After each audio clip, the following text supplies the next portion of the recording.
साल 1982 एक 25 साल का लड़का साइकिल पर अपनी होममेड चिप्स लेकर दुकान दुकान जाया करता था। उसकी साइकिल पुरानी थी और अपीयरेंस बिल्कुल सिंपल, जिस कारण कई दुकानदार उसकी ओर देखते तक नहीं थे और वो अपनी दुकान पर उसकी चिप्स रखने से साफ मना कर देते थे। उस समय किसी ने सपने में भी नहीं सोचा होगा कि आगे जाके यही लड़का इंडिया का वेफर्स किंग बन जाएगा और देश के लाखों दुकानदार उसके प्रोडक्ट्स रखने को मजबूर हो जाएंगे। ये कहानी है बालाजी वेफर्स की। ये बात है 1957 की। गुजरात के एक छोटे से गांव धुमदौराजी में जन्म होता है चंदू भाई विरानी का। इनका गांव इतना पिछड़ा हुआ था कि किसी भी घर में इलेक्ट्रिसिटी सप्लाई तक नहीं थी और ऑलमोस्ट हर घर केवल खेती किसानी पे डिपेंडेंट था। जिंदगी ऑलरेडी काफी टफ थी कि तभी 1972 में देश में पिछले 70 साल का सबसे भयानक सूखा पड़ गया। इसके चलते करोड़ों किसान परिवारों की फसल बर्बाद हो गई और उनमें से ही एक परिवार चंदू भाई विरानी का भी था। उनकी फैमिली पूरी तरह बर्बाद हो चुकी थी और इसीलिए चंदू भाई विरानी के फादर को अपने दिल पे पत्थर रखकर अपनी पुश्तैनी जमीन 20,000 रुपए में बेचनी पड़ती है, जिसके बाद वो इन पैसों को अपने 3 बेटों में इक्वली डिवाइड कर देते हैं। 20,000 रुपए और अपने 2 भाइयों के साथ 17 साल के चंदू भाई विरानी राजकोट की ओर निकल पड़ते हैं। उनका प्लान था शहर जाकर फर्टिलाइजर्स का एक छोटा मोटा बिजनेस करना, लेकिन यहाँ भी उनकी किस्मत बेहद खराब निकली। सप्लायर ने उन्हें डुप्लीकेट और काउंटरफीट फर्टिलाइजर्स देकर स्कैम कर लिया। उनका बिजनेस स्टार्ट होने से पहले ही बंद हो गया और उनका पूरा इन्वेस्टमेंट डूब गया। चंदू भाई लिटरली सड़क पर आ चुके थे, लेकिन अभी भी उनके मन में एक बात क्लियर थी, कुछ भी हो जाए लेकिन वो खाली हाथ अपने गांव वापस नहीं लौट सकते थे। वो अपने फादर का सर शर्म से झुका नहीं सकते थे, इसीलिए वो राजकोट में ही डेस्परेटली काम ढूंढने लगे और इसी तरह एक दिन वो एस्ट्रॉन सिनेमा आ पहुंचे, जहां उन्हें केवल 90 रुपए महीने की सैलरी पे जॉब मिल गई। यहाँ चंदू भाई का एम अर्निंग नहीं बल्कि लर्निंग था, इसीलिए उन्हें जो काम बोला गया उन्होंने किया। पिक्चर के पोस्टर लगाना, door keeping, ticket checking, cleaning और इवन फटी सीट्स की रिपेयरिंग का काम उन्होंने सब कुछ किया। फॉर्चुनेटली उन्हें इसका बहुत बड़ा इनाम मिला। सिनेमा के ओनर ने उनके काम से इम्प्रेस होकर उन्हें 1,000 रुपए पर मंथ पर सिनेमा कैंटीन का कॉन्ट्रैक्ट दे दिया। मतलब चंदू भाई को महीने के 1,000 रुपए पे करने थे, जिसके बदले कैंटीन से होने वाला पूरा प्रॉफिट उनका होगा। चंदू भाई कैंटीन में मेनली मसाला सैंडविचेस, पोटैटो वेफर्स यानी चिप्स और बेवरेजेस बेचा करते थे। कुछ ही हफ्तों में उन्होंने एक इंपॉर्टेंट चीज ऑब्जर्व की। कैंटीन की 80% सेल्स केवल एक आइटम से आ रही थी और वो आइटम था पोटैटो चिप्स। ऑल्सो कैंटीन की मैक्सिमम सेल्स केवल उन 10 से 15 मिनट्स में होती थी जब मूवी का इंटरवल होता था, लेकिन कई बार चिप्स के सप्लायर सप्लाई करने में या तो लेट हो जाता था या कम क्वांटिटी सप्लाई करते थे, जिस कारण इंटरवल में सफिशिएंट स्टॉक ना होने के कारण चंदू भाई को लॉस हो जाता था। करीब 6 साल तक इसी प्रॉब्लम से डील करने के बाद 1982 में चंदू भाई ने एक ऐसा फैसला लिया जो उनकी जिंदगी बदल के रख देने वाला था। उन्होंने डिसाइड किया कि वो अब खुद पोटैटो वेफर्स बनाएंगे। खुद चिप्स बनाने का मतलब क्वालिटी और क्वांटिटी में खुद का कंट्रोल प्लस प्रॉफिट मार्जिन भी पहले से ज्यादा होगा। एस्ट्रॉन सिनेमा के पास ही एक हनुमान जी का मंदिर था और उसी से इंस्पायर्ड होकर उन्होंने अपनी वेफर्स का नाम रखा बालाजी वेफर्स।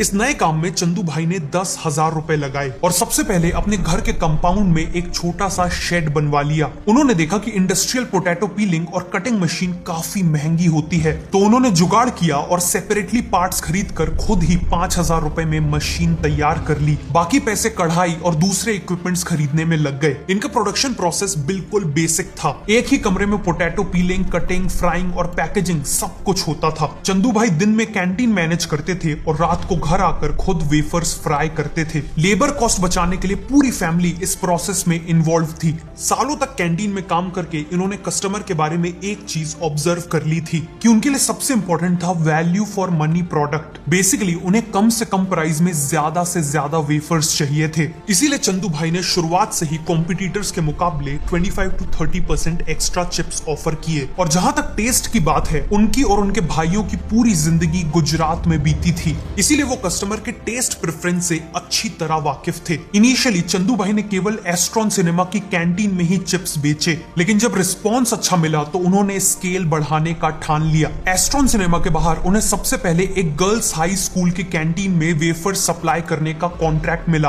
और फिर वो राजकोट के भी 25 से 30 लोकल शॉपकीपर्स को चिप सप्लाई करने लगे। लेकिन प्रॉब्लम ये थी कि वो जब साइकिल में इन शॉपकीपर्स के पास जाते थे तो वो इन्हें बेगर्स की तरह ट्रीट करते थे, लेकिन इसी डिसरिस्पेक्ट को सहकर वो और भी रेजिलिएंट बनते चले गए।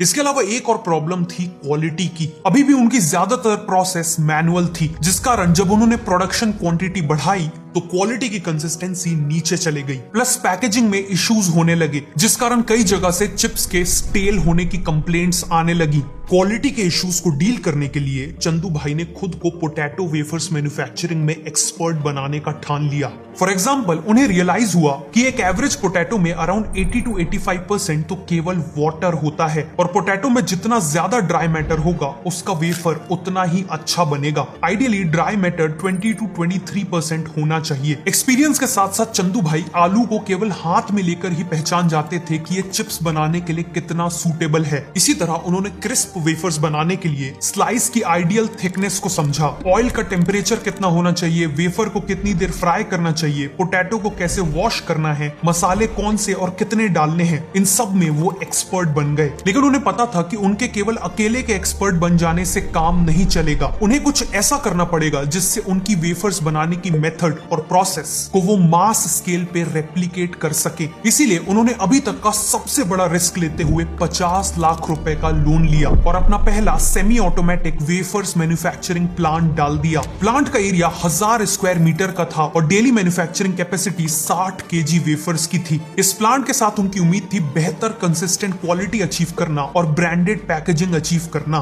कंपनी को नेक्स्ट लेवल पे ले जाने के लिए सच में सीन सेट लग रहा था कि तभी कहानी में एक बहुत बड़ा ट्विस्ट आता है। जनरली ये जो मैन्युफैक्चरिंग प्लांट्स होते हैं इन्हें एक थर्ड पार्टी कंपनी सेटअप करके देती है। मतलब एक कंपनी क्लाइंट, जो इस केस में बालाजी वेफर्स थे, उनकी रिक्वायरमेंट्स के अकॉर्डिंग प्लांट का design, equipment sourcing, installation, testing और इवन मेंटेनेंस हैंडल करती है। क्लाइंट को केवल इसे बाद में ऑपरेट करना होता है। अब बालाजी वेफर्स के केस में उनका प्लांट असेंबल हो ही रहा था कि उसी दौरान ये प्लांट लगाने वाली कंपनी बंद हो गई। मतलब 50 लाख रुपए भी लग गए और उन्हें एक ऐसा प्लांट मिला जो ना प्रॉपरली असेंबल्ड था और ना ही उनकी रिक्वायरमेंट्स के अकॉर्डिंग कस्टमाइज्ड था। ऐसे में अगर चंदू भाई ने जल्द कुछ न किया होता तो उनके बैंकरप्ट होने के चांसेस थे। इसीलिए उन्होंने अपने भाइयों के साथ मिलकर खुद एक एक इक्विपमेंट को डिसमेंटल करके समझना चालू किया। ट्रायल एंड एरर करके वो प्लांट की वर्किंग को समझ गए और बेसिकली वो सेल्फ टॉट इंजीनियर्स बन गए। उन्होंने अल्टीमेटली खुद मशीन्स को फिक्स कर लिया और प्रोडक्शन स्टार्ट हो गया। चंदू भाई ने वेफर्स बनाने की जिस प्रोसेस को पहले मास्टर किया था उसी प्रोसेस को उन्होंने इस प्लांट के थ्रू ऑटोमेट कर दिया।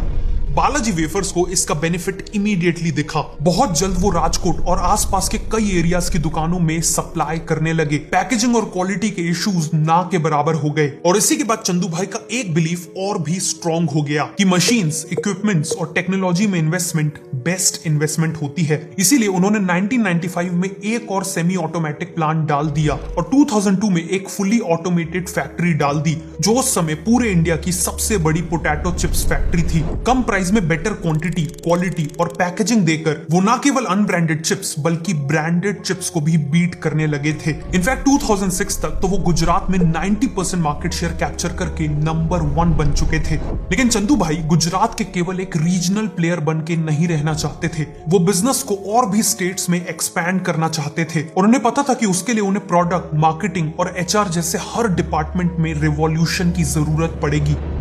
अभी तक इनका हीरो प्रोडक्ट था इनका मसाला वेफर्स, लेकिन इन्हें पता था कि एक्सपेंशन के लिए इन्हें नए प्रोडक्ट्स बनाने पड़ेंगे। इसीलिए इन्होंने एक R&D लैब सेटअप की। यहाँ ये ऐसे फूड आइटम्स को आइडेंटिफाई करते थे जिससे इंडियंस ऑब्सेस्ड थे और फिर उन्हीं आइटम्स की रेसिपीज से इंस्पायर्ड होकर ये अपने नए वेफर्स प्रोडक्ट्स बनाते थे। फॉर एग्जाम्पल, इन्होंने इंडियन चाट से इंस्पिरेशन लेकर अपना चाट चस्का वेफर्स बनाया। इसी तरह इंडियन घरों में बनने वाले बनाना चिप से इंस्पायर्ड होकर इन्होंने अपने बनाना वेफर्स बनाए। लेकिन ये केवल वेफर्स तक लिमिटेड नहीं रहे। इन्होंने देखा कि इंडियन नमकीन मार्केट न केवल ऑलरेडी बड़ा था बल्कि तेजी से ग्रो कर रहा था। प्लस इन्होंने देखा कि जहां उनका एक कॉम्पिटिटर लेज केवल चिप्स पे फोकस कर रहा था, तो वहीं इनका दूसरा कॉम्पिटिटर हल्दीराम्स मेनली नमकीन पे फोकस कर रहा था। इसीलिए इन्होंने डिसाइड किया कि वो इंडिया की पहली ऐसी मेजर ब्रांड बनेंगे जो चिप्स और नमकीन दोनों को एक ही ब्रांड के अंदर ऑफर करेंगे। इनकी नमकीन प्रोडक्ट्स की स्ट्रैटेजी मल्टीपल स्टेट्स को कवर करती थी। फॉर एग्जांपल ये गुजराती खाकरा, रतलामी सेव,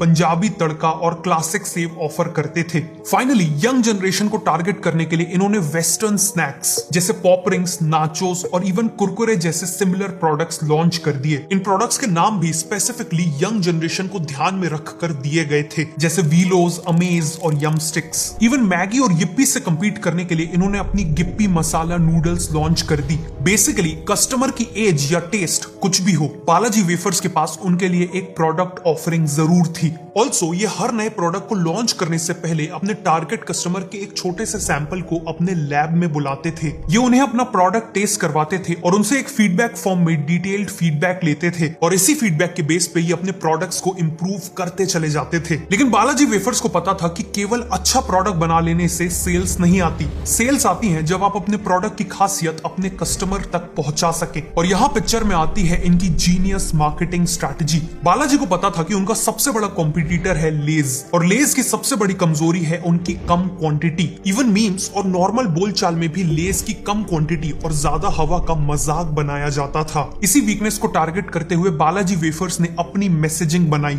हवा कम, वेफर्स ज्यादा, फ्लेवर्स वाह वाह। क्योंकि इसमें है कम हवा, वेफर्स ज्यादा और फ्लेवर्स वाह वाह। इस मैसेज से इन्होंने लेस की कम क्वांटिटी को मॉक किया, अपनी ज्यादा क्वांटिटी का मैसेज क्लियरली पहुंचाया और फाइनली अपनी वाइड वैरायटी ऑफ फ्लेवर्स के बारे में भी क्लियरली कहा। ऑल्सो इनके जो एड्स थे वो काफी लाइट हार्टेड और एंगेजिंग थे, जिस कारण करोड़ों लोगों तक इनका मैसेज तेजी से पहुंच गया। इसके अलावा बालाजी वेफर्स ने अपने रेगुलर कस्टमर्स को अपने नए प्रोडक्ट्स ट्राई करने का एक स्मार्ट तरीका ढूंढ लिया। इन्होंने सिंपली अपने हर आइटम की पैकेजिंग के बैक साइड पे एक सिंपल CTA डाल दिया। बेसिकली अपने किसी नए प्रोडक्ट की इमेज डाल दी और कस्टमर को उसे ट्राई करने को कहा। जहां तक बात प्रोडक्शन स्ट्रेटेजी की है, ये टाइम के साथ साथ लगातार बड़े और ज्यादा हाई टेक प्लांट्स लगाते चले गए। आज इनके प्लांट्स में potato washing, slicing, frying, seasoning और पैकेजिंग सब कुछ ऑटोमेटिकली होता है। ऑल्सो सबको पता है कि वेफर्स बनाने के लिए सबसे इंपॉर्टेंट रॉ मटेरियल आलू है और आलू के प्राइसेस सीजन्स के अकॉर्डिंग फ्लक्चुएट होते हैं, जिससे प्रोडक्शन कॉस्ट को कंट्रोल करना मुश्किल हो जाता है। प्लस इर्रेगुलर मॉनसून के चलते पोटैटो की फसल खराब भी हो सकती है, जिससे सप्लाई के कंप्लीटली बंद हो जाने का भी खतरा हो सकता है। इसीलिए इन्होंने 25,000 टन का एक कोल्ड स्टोरेज बना डाला ताकि ये सस्ते प्राइस पे पोटैटो खरीद के पूरे साल उसे स्टॉक कर सकें।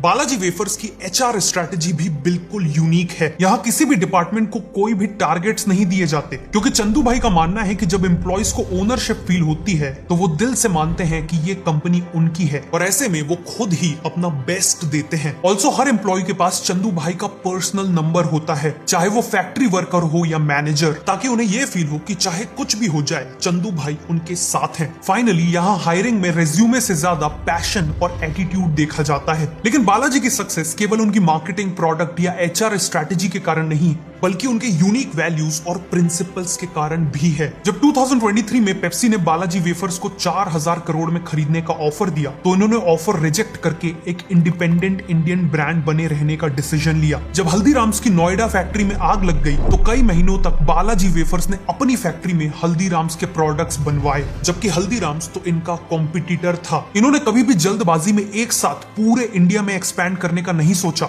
हमेशा एक बार में एक स्टेट में एक्सपैंड किया, क्योंकि इनके लिए क्वालिटी सबसे इंपॉर्टेंट थी और इनकी सोच लॉन्ग टर्म थी। आज बालाजी वेफर्स के प्रोडक्ट्स इंडिया के लाखों दुकानों में मिलते हैं। इनके मेड इन इंडिया प्रोडक्ट्स दुनिया के 25 से ज्यादा देशों में एक्सपोर्ट होते हैं और आज बालाजी वेफर्स साल का 5,000 करोड़ का रेवेन्यू करने वाला एम्पायर बन चुका है। लेकिन सबसे इंस्पायरिंग बात यह है कि इस पूरे एम्पायर की शुरुआत एक ऐसे लड़के ने की थी जो कभी साइकिल पे घूमकर चिप्स बेचा करता था। ये कहानी थी बालाजी वेफर्स की। ऐसी और वीडियोस के लिए मुझे फॉलो करिए।